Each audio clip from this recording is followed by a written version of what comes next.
Bonjour YouTube, c'est Daimon. Star Wars Endor, épisode 8 de la saison 1, Coruscant, Narkina 5, Ferrix, Segra Milo. C'est une véritable tournée galactique dans cet épisode, au rythme plus maîtrisé que les précédents et aux enjeux multiples.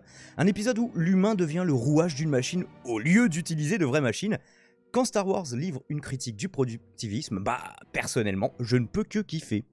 On commence là où l'épisode précédent nous avait laissé, avec du coup Cassian Andor qui va être expédié dans une prison. Alors là, il parle de Belsavis, je ne suis pas sur le bon écran, voilà qui est corrigé. Belsavis, moi qui joue à Star Wars The Old Republic, la planète prison, ça me fait plaisir de l'entendre nommer. Alors, je connaissais pas Narkina 5 par exemple, mais ravi de le découvrir. Alors, au début, je me demandais, parce qu'il demande, ouais, ton nom, planète d'origine, ouais, tu vas là-bas. Est-ce que c'est en fonction de la planète d'origine? Surtout que c'est uniquement du déclaratif, hein, genre l'Empire, où ils font ça à la confiance, j'y crois pas trop. Donc, je sais pas, c'est simplement peut-être pour valider leur identité doublement. Alors, à ce moment-là, je me disais, j'espère qu'on va voir le système carcéral sous l'Empire. Et j'ai été comblé. On a Cyril Karn qui... alors on voit ce qui se passe sur ses écrans, je vois pas en quoi ça a un rapport avec la purification de l'essence, enfin du carburant, mais faisons-lui confiance. Je suis très fan de sa cravate sans nœud, juste avec une petite barrette qui la retient. Pour les personnes qui ne savent pas faire des nœuds de cravate, c'est très bien. Moi j'aime bien le nœud de Pratt, personnellement. Mais bref, on s'en fout. Donc Cyril qui va être débriefé par Didramero.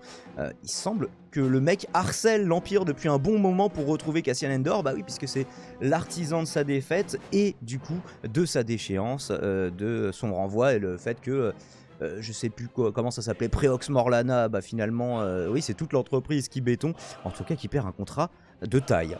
Narkina 5, donc la planète, ou plutôt le satellite où sera détenu Cassian Andor. Alors je me demande à quoi ils servent là les tourbillons qu'on voit à chaque angle de ce pentagone. J'imagine que c'est un pentagone. Alors eux aussi c'est pareil, je me disais ils sont en haute mer, mais ils sont pas en haute mer parce que c'est sûr que fuir une prison en haute mer c'est quand même plus compliqué. On a vu des films sur ce principe, mais on observe les côtes là tout au fond, au nord de l'image, j'allais dire, en haut de l'image. Donc est-ce que c'est complètement infaisable s'ils arrivent à s'enfuir, d'autant que on l'a vu, les conditions de détention sont particulières, que ce soit dans l'absence d'armes, ou d'armes létales, ou le fait que les prisonniers se gèrent un peu eux-mêmes.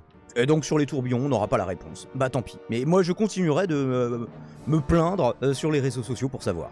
Hashtag TourbianGoal sur Twitter, évidemment, n'hésitez pas à retweeter. Alors on explique aux prisonniers déchaussés, d'ailleurs quand ils leur demandent de se déchausser, non, vous n'allez pas faire comme House of the Dragon, le mec est fétichiste des pieds. Non, parce que qu'on t'enlève tes lacets dans les prisons, enfin si vous faites une garde à vue, c'est pareil, on vous demande d'enlever vos lacets, c'est pour éviter que vous pendiez avec. Mais là, ils disaient ouais, même les sandales, les chaussons, les claquettes, tout, on veut tout. Donc en fait, s'ils sont déchaussés, c'est parce que voilà, les gardes sont pas armés, toute la prison elle-même est une arme électrique. Donc en théorie, il suffirait de voler une paire de bottes isolantes pour s'enfuir. Alors on verra que les gardes sont pas très souvent au contact de la clientèle, j'allais dire, façon de parler, des détenus. Alors pour s'enfuir, faudrait nager un petit peu, mais on a vu que c'était pas impossible sur l'image précédente. Et là, je me pose la question, si par exemple, là, il voulait punir que Cassian Andor, est-ce qu'il est obligé de faire prendre un coup de jus à toutes les personnes dans la pièce? Est-ce qu'il peut le cibler lui précisément? Comment? Pourquoi? Je veux en savoir plus. Le poteau Cyril qui fait un peu du forcing pour retrouver l'équivalent de son ancien job, mais dans l'Empire. Alors, zélé et loyal, obstiné comme il est, je trouve qu'ils sont tout à fait stupides de lui refuser. Genre, ouais, non, c'est bon, oublie. D'autant qu'il leur est utile, le mec. Vas-y, donne-moi le rapport, je vais te dire tout ce qui va pas, je vais te donner toutes les infos. Peut-être je peux me retrouver la voix de Luthen. Bon, il connaît pas son nom. Et je comprends pas, ça a juste pas de sens, mais j'imagine qu'ils seront amenés à refaire un feat ensemble avec des Dramero, peut-être qu'il sera sous ses ordres directement. C'est un bon second, il serait, encore une fois, il serait débile. Bizarrement, je m'intéresse plus à la carrière de ce gars-là qu'au sort de Cassian Andor, parce qu'il est à moitié mexicain. C'est woke les Mexicains? Ouais, c'est beaucoup trop woke les Mexicains. Alors on avait une scène, j'ai pas trop su quoi en penser, elle dure trop longtemps pour que ce soit anecdotique, un problème organisationnel entre les gardiens. Ouais, pourquoi il est pas là, il devrait être là, ouais, désolé, on avait besoin de mon en bas. L'épisode va jamais nous apporter, c'est comme pour les tourbillons, mais là ça semble un petit peu vraiment illogique, qu'on ne nous explique pas pourquoi. C'est peut-être simplement, voilà, le setup, voilà, on verra pas les gardes, qu'on les entende échanger un peu entre eux. Est-ce que le garde à droite de l'écran, est-ce que ce serait pas un rebelle infiltré dans la prison? Pour moi, c'est la seule explication de la durée improbable de cette scène, plusieurs minutes tout de même. On verra si l'avenir me donne raison. Bon, et à partir de là, les gardes, on les revoit plus. D'ailleurs, il lui dit ouais, t'inquiète, tu le reverras pas, le mec. Ils viennent que quand il y a quelqu'un qui meurt et quand il y a quelqu'un qui vient remplacer le prisonnier précédent. D'ailleurs, visiblement, il dit pas quand il y en a qu'un qui finit sa peine, hein. C'est petit détail en passant, les prisonniers qui sont en réalité condamnés aux travaux forcés, raison probable pour laquelle l'Empire arrête un maximum de monde avec des durées de peine complètement abusives sur des prétextes bidons. Il court et il a l'air mexicain. En gros, il y a 2401 prisonniers 7x7x7x7 qui sont tous mis en compétition de productivité les uns contre les autres. On vit les uns contre les autres. Non, je vous ferai pas la chanson en entier. Et qui travaillent simultanément dans cette prison. Et donc le double de prisonniers si on compte le service de nuit, vu que c'est des shifts, des rondes de 12 heures précisément. On explique à Cassian ni dit ce qu'il doit faire précisément, regardez-le comme il a l'air paumé, il se contente d'observer du coup, ni ce qu'ils produisent en réalité. Est-ce que c'est des mines, est-ce que c'est des parties de quelque chose de plus grand justement. Le travail à la chaîne c'est un petit peu le principe, c'est que voilà, toi tu vas être le mec qui serre les boulons toute la journée. Non mais je cherche pas à comprendre à quoi servent ces boulons, à quoi sert cet attelage auquel tu participes. Toi tu es juste là pour serrer. Alors quoi qu'il en soit, la table la moins productive de la salle sera sanctionné, électrocuté, enfin électrisé précisément, puisque je crois qu'une électrocution c'est fatal, alors que électrisé on en réchappe. Est-ce qu'ils en réchappent toujours? Je ne sais pas. Est-ce que le sol rouge c'est l'étape 3 de l'électrisation, qui est du coup une électrocution, parce qu'ils disent il va être grillé, mais ils parlent aussi de sol chaud, donc je ne sais pas si c'est une électrocution ou une brûlure, qui sait. Meilleur exemple d'horizontalisation des luttes, vous savez, quand les pauvres se battent contre d'autres pauvres pour éviter de comprendre qu'ils ont les mêmes intérêts de classe. Allez sur ma radio libre si ce genre de discussion vous intéresse. Les prisonniers sont trop occupés à se battre contre les autres tables pour envisager de se rebeller contre leurs geôliers. Geôliers qui, on l'a vu, ne sont même plus là. Alors là, à l'image, on a un crypto-capot, prisonnier lui aussi, qui joue les gardes-chiourmes. En réalité, c'est un camp de concentration bien désinfecté. Pendant que la sénatrice Mon Mothma refuse qu'on corse ses cocktails avec des verres blancs un peu chelous, visiblement c'est traditionnel. Est-ce que c'est un peu comme du pastis, genre ouais on rajoute, non c'est de l'eau qu'on rajoute dans le pastis, mais visiblement elle, son cocktail il était non alcoolisé, c'est le verre qui vient l'alcooliser, il se dissout dans le verre. C'est pareil, c'est un détail mais je veux en savoir plus. Et on apprend aussi au détour de cette conversation que son crypto Jedi de mari était un agitateur dans sa jeunesse. Alors on retourne sur Cassian et on réalise la taille presque matrixienne, souvenez-vous de l'éveil de Neo dans le monde réel après avoir pris la pilule rouge, du complexe pénitentiaire. Pour moi, ça m'évoque ça directement. Je ne sais pas si d'autres spectateurs, ça leur aura fait le même ressenti, les mêmes souvenirs cinématographiques qu'à moi. Dites-moi dans les commentaires. J'ai bien aimé les protestations des élites, là, censées représenter des planètes, avec des gens qui souffrent vraiment derrière, hein, contre les excès de Palpatine, qui sont en réalité un décorum, un smoke talk, une opposition inutile, donc acceptable, hein, vraiment. On voit qu'ils en parlent comme c'est de la pluie et du beau temps pour faire la politesse en guise d'introduction avant de se servir des cocktails. Raison pour laquelle probablement Mon Mothma a décidé de passer secrètement à une action un petit peu plus concrète. Est-ce que dans la rébellion, elle prendra une place plus importante que celle de Luthen? Parce qu'on voit Luthen qui a quelques doutes. C'est un détail, ça c'est pareil, je l'ai pas mis dans mes notes. À un moment, quand il demande ouais là, il y a quoi comme itinéraire alternatif pour aller sur telle planète, il fait ouais prends le plus long, tu vois, genre en mode ouais, je commence à penser un petit peu à ma gueule, à mon temps. Ou est-ce que c'était simplement une façon d'avoir un itinéraire moins grillé? Écoutez, je me prononce pas, mais Mon Mothma, force est de constater qu'on la revoit plus tard dans les autres Star Wars, alors que Luthen, je ne sais pas quelle fin lui est réservée. On nous présente enfin les cellules. Après, voilà, du coup, ils ont perdu. Il s'est pris 2 coups de jus dans la même journée. Dure journée pour Cassian Andor. Les cellules qui sont individuelles, d'une propreté clinique, là-dessus, le garde n'avait pas menti, mais dont la taille rappelle un peu les capsules hôtels japonais, hormis le fait qu'on peut s'y tenir debout, comme vous le voyez ici à l'écran. Et si la table la moins productive, ils sont punis en étant électrisés, les vainqueurs peuvent, eux, gagner une aromatisation de leur nourriture qui du reste est en quantité illimitée, puisqu'ils ont intérêt quand même à ce qu'ils soient en bonne santé. Oui, c'est ce que les Allemands ils avaient pas compris. Bon, les Allemands ils essayaient de les exterminer. Là, l'extermination n'est pas le but premier, même si c'est la seule fuite possible vraisemblablement. D'ailleurs, j'ai trouvé ça cool un petit peu plus tard quand ils disent ouais putain nos peines elles ont été doublées, triplées, ouais c'est à cause de ce qui s'est passé sur Aldhani, et le mec il réalise le truc. Bon, il évite évidemment de faire oui, c'est à cause de moi là si vos peines ont été doublées. Mais voilà, le battement d'aile d'un papillon peut créer un cyclone à l'autre bout du monde. Bah, c'était pas un battement d'aile, mais en tout cas, force est de constater que ça a créé un cyclone à l'échelle galactique. est-ce que c'est une raison pour ne pas agir que des gens soient punis par un empire Luthen, il a justement la théorie inverse de se dire plus l'empire se durcira, plus ça nous donnera des raisons aux gens de nous rejoindre. Premier réveil dans cette prison pour Cassian et on réalise que la douche n'est en réalité qu'une vapeur sous pression collective. Alors vu leur souci de la propreté, j'imagine que c'est suffisant pour qu'ils soient bien désinfectés. Bon, c'est pas aussi agréable que d'avoir de l'eau sur soi. On entend de la synthwave pendant toute cette séquence. La synthwave très très cool qui m'a rappelé l'OST de Mass Effect 3. Allez voir mon let's play en haut à droite de Mass Effect 3 si vous ne l'avez pas déjà vu. Il faut que je sorte l'épisode final d'ailleurs, il est en cours de montage. Et d'une manière générale, toute la bande son de cet épisode est remarquable et dans mon cas remarquée. Back to Ferris avec Marva qui voit sa santé mais pas sa volonté de nuire à l'Empire décliné. Oh, il y a une histoire d'un tunnel qu'elle essaye d'inonder pour vérifier si on peut s'infiltrer. J'imagine qu'on en réentendra parler dans 2 prochains épisodes. Sintakaz et Velsarta qui, elles, cherchent Cassian, enfin qui se disent ouais, sa mère elle est malade, elle semble un petit peu à l'affût de... on a demandé de toute façon à la résistance de le buter, donc mieux vaut pour lui qu'elle ne le trouve pas. Et finalement, il est un petit peu quelque part à l'abri dans sa prison.